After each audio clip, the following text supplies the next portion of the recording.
Welcome to February 2025, where we're talking about our favorite games of January 2025. Lost track. Welcome to March 2025, where we are going to talk about our favorite games of February. And we are going to give you some updates about where we are and the video we're going to make and your lovely comments from our vlog last month. And hi everyone, it's Stella. And Tarrant, welcome to Meeple University. Yes, it's been a short month, as February often is. Some might say always is. And we've played a number of games through the month, so we'll take you through the ones that tickled our fancy. Yeah, and these games, they come from the games that we bought, the games that is still prototype, or we've been commissioned to make videos, or could be anything, could be review copy. Yeah, got a few prototypes this month, actually. Yeah. February's often a big month for good prototypes coming through that'll get released later in the year, so we'll share a few of those. And first, we're going to announce a couple of things. We are going to go to Bali, as I would, visiting family, and we are going to do the behind the screen video. So I'm going to share my costumes, the process that we do when we make videos, our workspace. Please don't judge because it's messy. I'm just going to spell it out. It's messy. It is messy. There's a lot that's messy, but then again, that's true in your favorite sitcoms, in movies, in etc.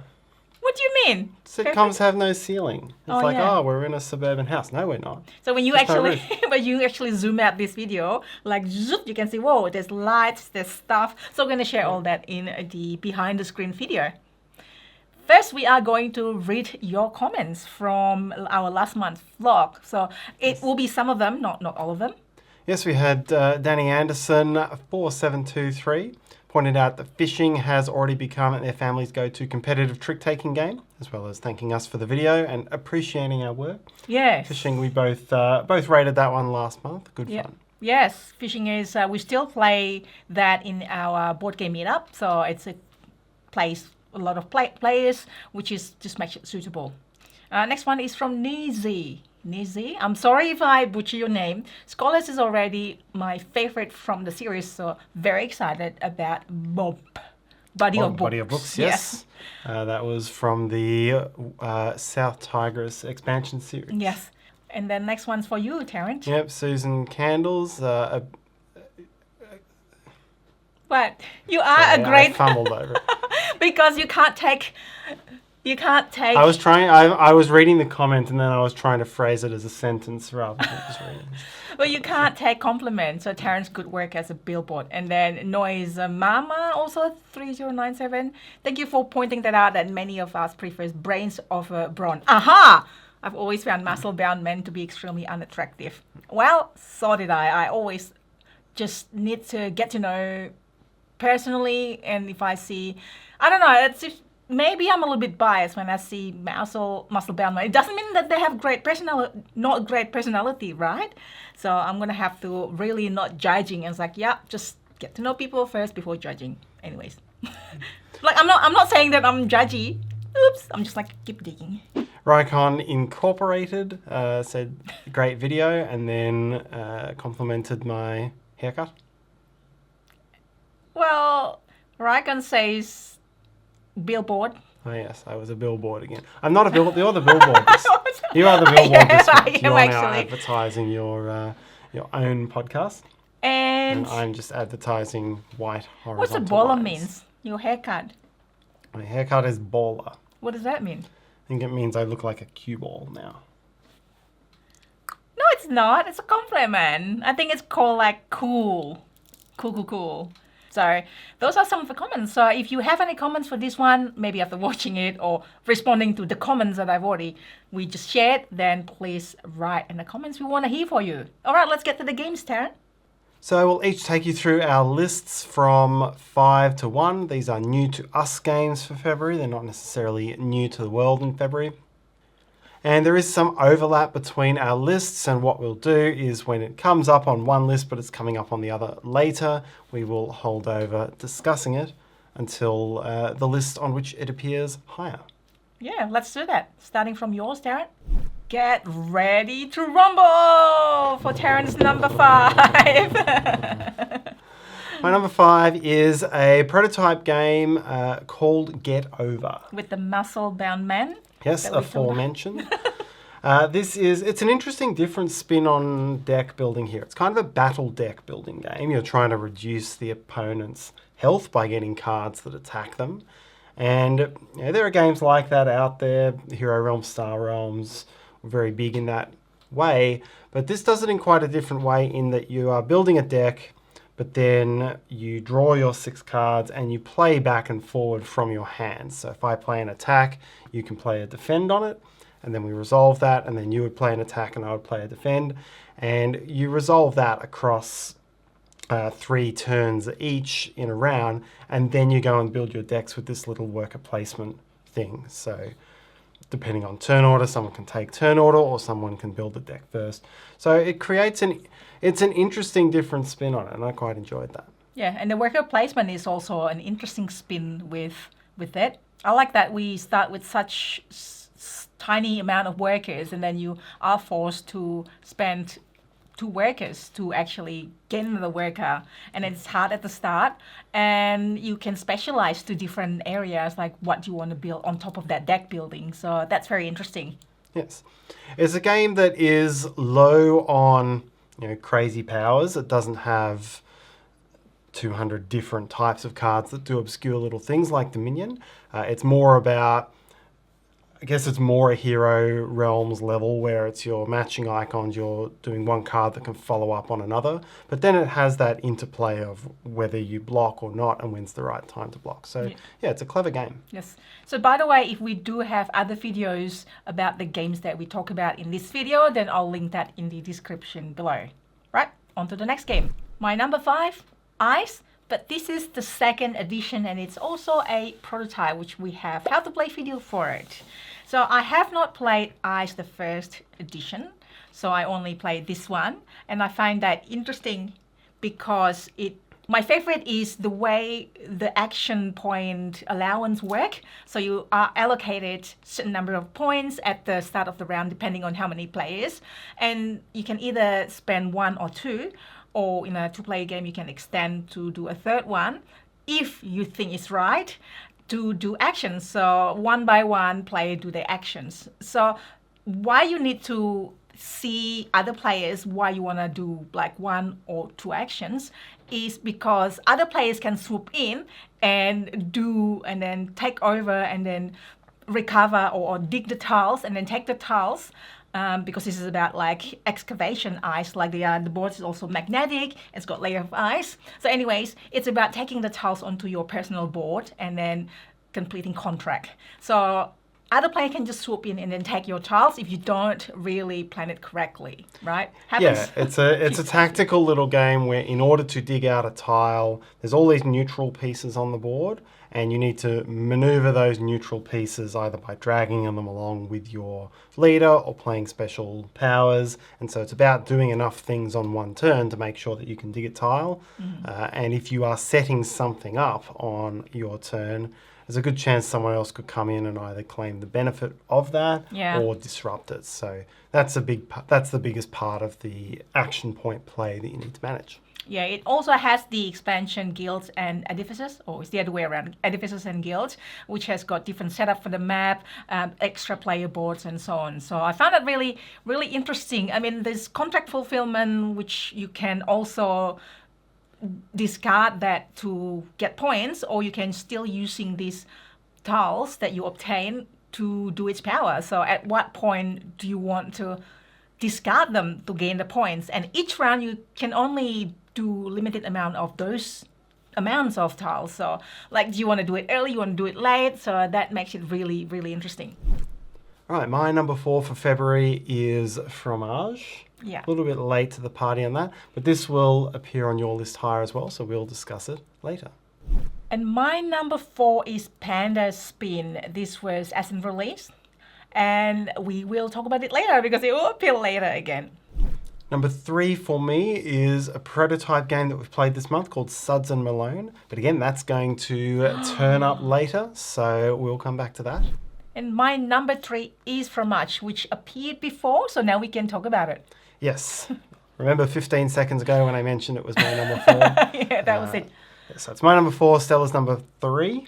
Release from not Essen, but late last year. It was a very late release last year and got quite a lot of hype. So we've now got it to the table. So this is a game about making cheese in different regions. And the most things I like about it is that almost no downtime. So we have a video explaining all this. I'll link that down below. So this is like doing your actual turn together, not like space-based type where you do like minor turn in between other players' turns. For me, what I enjoy about fromage, so you've got 3 workers, and every turn you're using them to collect resources or using them to make cheese in a certain area, and there's 4 quadrants of the board where you score cheese in different ways, like adjacencies or putting them on different shelves. That's all fairly typical type of thing. But the more powerful the worker you place, the more powerful a space you put the worker on, the longer it's going to take to get that worker back. So it's kind of an action queue type of thing, a little bit in that way, but it does it in an extremely elegant way by putting it onto the board facing in a certain direction, and the board is going to be rotating. So you're only ever going to be playing in a single quadrant each turn. And when your worker is looking back at you, that's when you get to take it to place it again. So it's very interesting. There's no discarding hourglass tokens from 4 stacks of workers or anything. It's just completely elegant that way. And yeah, as you mentioned, because you're playing in your own quadrant and kind of doing your own thing, it plays very quickly and efficiently. Yes. I'm very impressed with that idea, like the one that Tarrant just mentioned, plus the no downtime area. The action itself is pretty, like it's slightly different, like you basically wanting to make cheese or collect resources with that mechanic, but you have to time it so that, do you want to gain 3 resources, but then you're not going to have that worker for 3 turns, 3 rounds, and then is that actually the number of cheese you have is limited, so you have 1 white, 1 yellow, 1 blue. I don't know the name of the actual cheese. Hard, soft, and bleu. Oh, bleu. Thank you. So you might want to make sure that you can have that particular worker to complete objective in the next round. Because to gain resources, it doesn't matter what worker you need to use. But to finish an objective in certain quadrant, you need certain workers. So you need to look ahead, plan ahead, whether you make sure you have that. And that's really clever. It's not a circus, but it's spinning. Its panda spin is back. Yes, so this was your number 4 and my number 2. Yeah. And this is Card shedding.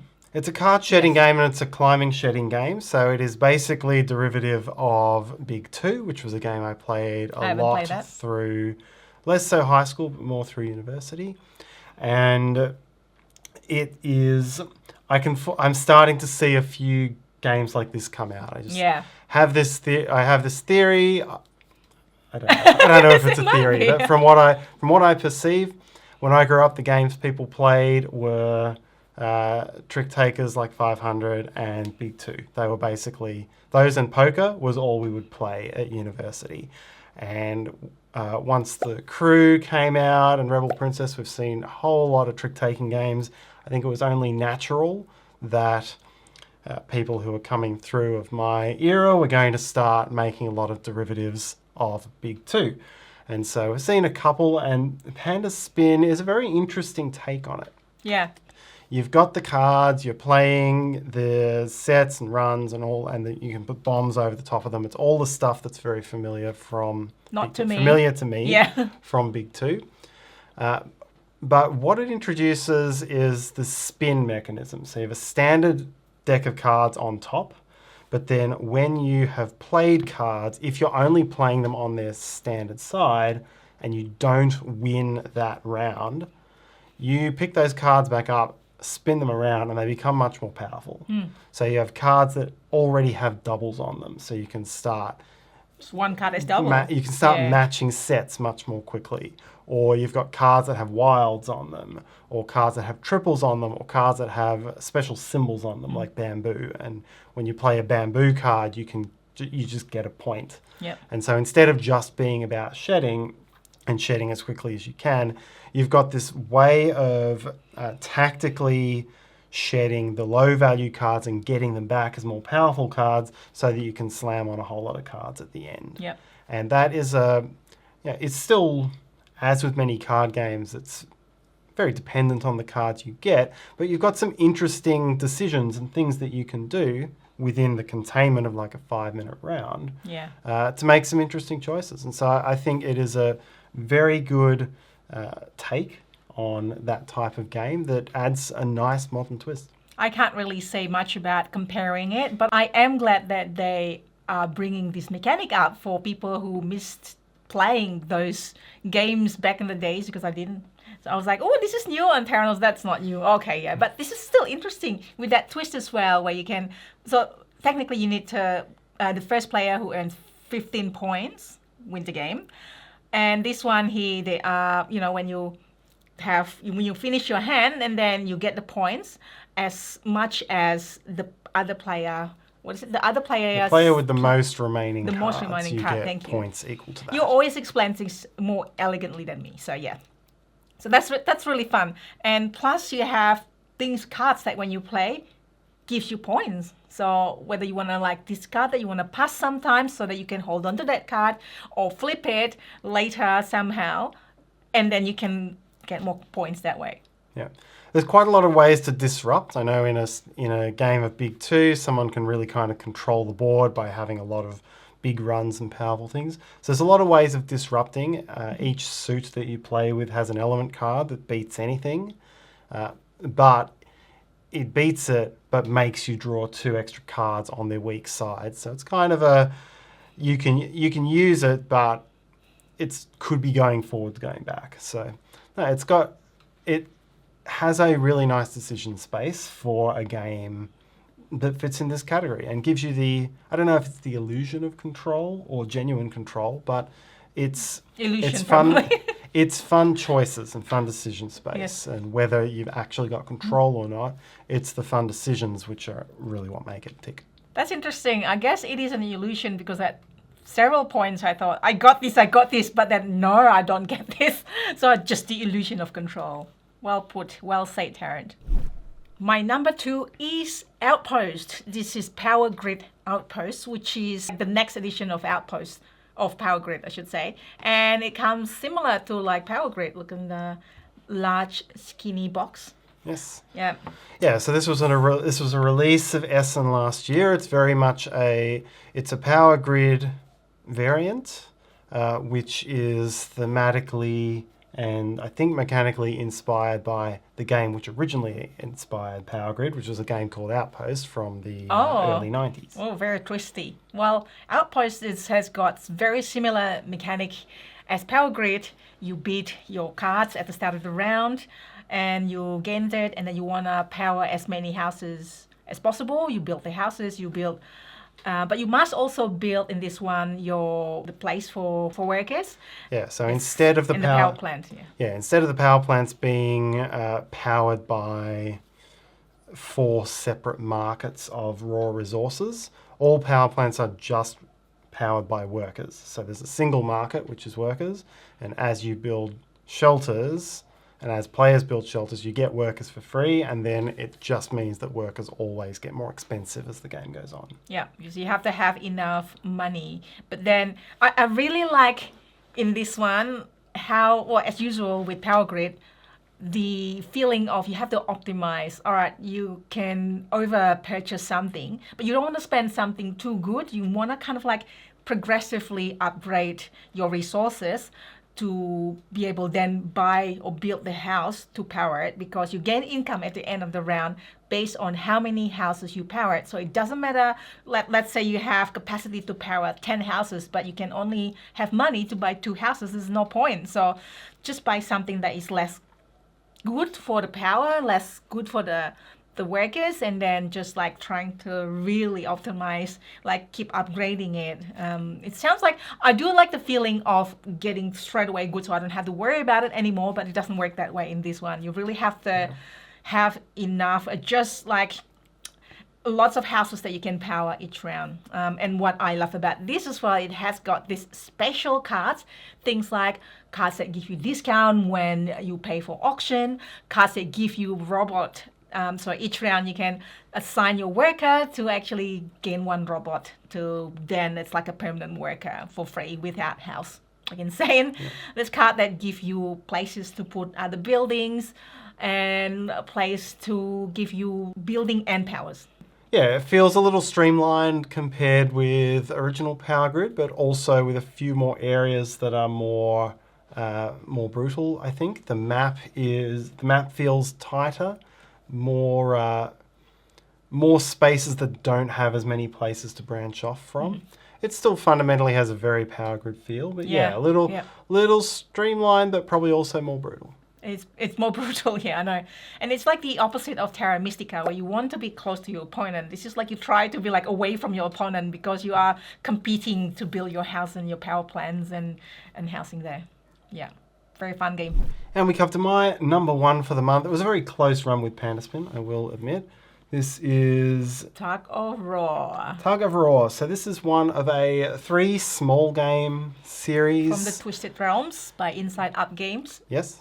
And they're all being kickstarted together, and they're all pretty quick playing games, and they're all quite good games actually. Yeah. But Tug of War, a lot of great games we played this month. Last month, I tell you. Yeah. Tug of War was my favorite among them, and this is a 2-player card management game. There's a few rounds that all build up to one big battle, and you're trying to get the best cards in the right places. So you have a set of cards from 0 to 9, and they're called your captains, and you'll progressively play them in different ways, and each time you play one, you're both playing one, and whoever has the highest is going to get some advantage. So it's got that nice... I always enjoy that mechanism. It's something I really enjoyed about Ariantis when we played that, because you are picking whether you're going to play your most valuable card early on to really want something, knowing that the other player will be able to take something later without fear, right? So that's always a fun thing. Yeah. You're doing that to draft from sets of cards, which are the mercenary. I don't think they're called followers. I forget what they're called, but basically the ones that are going to fight for you. Yeah. So there'll be 2 sets of 3 face up, and you're basically picking which one you go. And then those cards go into a deck, and you start laying them out across 5 different battle zones. And you can lay some face up, some face down. You get benefits for filling a space earlier. You get benefits of watching what your opponents are doing if you fill them later. So it's got all these considerations. And then each area gets resolved. One at a time? One at a time. If you played a pair of the same suit of followers, it has some special effect. You also play a captain into each, and it gives you some extra strength. And ultimately, you're trying to win the most of those areas. And there's this fun tiebreaker at the end where you'll have one captain card left, and if there are any ties to resolve, they get tied by that last remaining captain. And I like this sort of thing. It's got these 4 different stages, the same sets of cards being used intricately towards one final outcome in this little explosive 2-player game. So very neatly put together. It's very neatly. Plus, there's like Tug of War. I mean, literally, it's called Tug of War, but there's Tug of War track where playing certain cards will give opponents disadvantage, give you advantage. Yep. Yeah, the cards, if you play the low value cards, they'll often push the raw marker further, which will then feed back in flexible strength bonuses anyway. Or you play the cards face down to conceal what they are, but you don't get the raw bonus. It's all these little considerations. My number 1. And my number 3. Is Suds and Malone, which is a prototype. I think it's currently or soon to be on Kickstarter. And this is that detective critters trying to solve a day-to-day job, little cases, eventually trying to find who's the suspect so you can collect the right points. So this is a light kind of like puzzle deduction with point-to-point movement, contract fulfillment, and what I love the most about it, like those are great, but what I love the most about it is the engine building part. It's very satisfying. Yeah, it's a dice drafter because you have 6 main actions. Each of them starts a week, and then one of your actions lets you upgrade the actions so that instead every time you take a 3, you're going to be moving, I think it is, but you go from initially moving 2 to moving 3 to moving 4, and you're really moving around the board. You're collecting resources, which are evidence. You're collecting cases, just like these little day-to-day cases, fulfilling them as contracts. But then as you're doing these contracts, they also have symbols on them that you match up to start looking at the overall suspects for the big conspiracy. And you need to, as you say, work out which cards are in what's called the conspiracy. Yeah. And then get scoring cards that will combo with those. And that information gets revealed slowly. And then everyone shows those points at the end of the game. So there's always this tension on whether you've been chasing the right suspects or not. Which is very thematic as well in this like detective noir style. Really cute artwork, and I feel like this is a game for family because of the light puzzle deduction. Is nothing too complex, and you can play it with little strategy or like more strategy. I also like the dice drafting part. Not dice rolling, I mean dice rolling, but then you all have a chance to take the bad one or the good ones.